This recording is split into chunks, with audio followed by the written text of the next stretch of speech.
ಶ್ರೀರಾಮುಲು ಕಾಂಗ್ರೆಸ್ಸಿಗೆ ಬರೋ ಹಾಗೆ ಕಾಣಿಸ್ತಾ ಇಲ್ಲ. ಇದು ಇವರಿಬ್ಬರದ್ದು ನಾಟಕ ಅಂತ ನನಗೆ ಅನ್ನಿಸ್ತಾ ಇದೆ. ನಾವು ಯಾರೂ ಅವರನ್ನು ಕರೆದಿಲ್ಲ ಅಂತ ಜಮೀರ್ ಹೇಳಿದ್ದಾರೆ. ಬಳ್ಳಾರಿ ಜಿಲ್ಲಾ ಉಸ್ತುವಾರಿ ಸಚಿವ ಜಮೀರ್ ಹೇಳಿಕೆ ಕೊಟ್ಟಿರೋದು. ರೆಡ್ಡಿ ರಾಮುಲು ವೈಮನಸ್ಸಿನ ಬಗ್ಗೆ ಕೊಪ್ಪಳದಲ್ಲಿ ಈ ರೀತಿ ಪ್ರತಿಕ್ರಿಯಿಸಿದ್ದಾರೆ. ಜನಾರ್ದನ ರೆಡ್ಡಿ ಮತ್ತೆ ಶ್ರೀರಾಮುಲುದು ಇಂಟರ್ನಲ್ ಪ್ರಾಬ್ಲಮ್. ಶ್ರೀರಾಮುಲು ಕಾಂಗ್ರೆಸ್ಗೆ ಬರ್ತಾರಂತ ನನಗನ್ಸಿಲ್ಲ. ನಾವು ಕರಿಬೇಕಾದ್ರೆ ಹೈಕಮಾಂಡ್ ನಿರ್ಧಾರ ಮಾಡಬೇಕು ಅಂತ ಕೊಪ್ಪಳದಲ್ಲಿ ಜಮೀರ್ ಹೇಳಿದ್ದಾರೆ.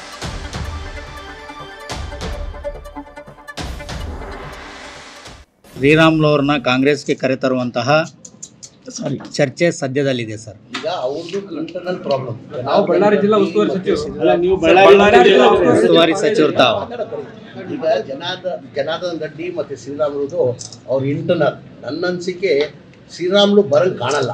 ಸುಮ್ಗೆ ತೋಸಿಸ್ ಕಾಂಗ್ರೆಸ್ಗೆ ಅಲ್ಲವ್ರು ಬೆಳೆ ಬೆಳೆಸ್ಕೊಳಕ್ಕೆ ಬಿಜೆಪಿಯಲ್ಲಿ ಇದು ನಾಟಕ ಅಂತ ನಾನು ಭಾವಿಸ್ತೀನಿ. ನಾಟಕ ಯಾರ್ದಂತ ಶ್ರೀರಾಮುಲು ಅವ್ರದ ಜನಾರ್ದನ್ ರೆಡ್ಡಿ ನಾವು ಯಾರು ಕರೆದಿಲ್ಲ, ನಾವು ಯಾರು ಪಕ್ಷ ಕರೆದಿಲ್ಲ. ನಾವು ತಗೊಳ್ಬೇಕಾದ್ರೆ ಅವ್ರಿಗೆ ನಮ್ಮ ಹೈಕಮಾಂಡ್ ಒಪ್ಪಿಗೆಯಿಂದ ತಗೊಳ್ಬೇಕಾಗ್ತದೆ. ನಮ್ಮ ಪಕ್ಷ ಕಾಂಗ್ರೆಸ್ ಪಕ್ಷ ಹೈಕಮಾಂಡ್ ಪಕ್ಷ. ಲೋಕಲ್ ಲೀಡರ್ಸ್ ಜೊತೆ ಚರ್ಚೆ ಮಾಡಿ ಆಮೇಲೆ ಮುಖ್ಯಮಂತ್ರಿಗಳು ಆಮೇಲೆ ಅಧ್ಯಕ್ಷರು ಅವ್ರು ತೀರ್ಮಾನ ಮಾಡಬೇಕಾಗಿರೋದು. ಚುನಾವಣೆ ಮುಂಚೆ ಡಿ.ಕೆ. ಶಿವಕುಮಾರ್ ಅವರು ಅವ್ರಿಗೆ ಆಫರ್ ಕೊಟ್ಟಿದ್ರು, ಕರೆದಿದ್ರು. ಡಿ.ಕೆ. ಶಿವಕುಮಾರ್ ಅವ್ರು ಹೇಳ್ಕೊಂಡು ನಾನು ನೋಡಿದ್ದೀನಿ. ಡಿ.ಕೆ. ಶಿವಕುಮಾರ್ ಎಂದು ನಾನು ಆಹ್ವಾನ ಕೊಟ್ಟಿದ್ದೀನಿ ಅಂತ ಎಂದು ಡಿ.ಕೆ. ಶಿವಕುಮಾರ್ ನಮ್ಮ ಪಕ್ಷ ಹೈಕಮಾಂಡ್ ಪಕ್ಷ.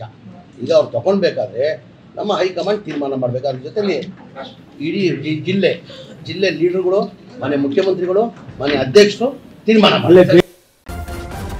ನ್ಯೂಸ್ ಫಸ್ಟ್ ನಿರ್ಭೀತಿಯಿಂದ ನಿಮ್ಮ ಪರವಾಗಿ.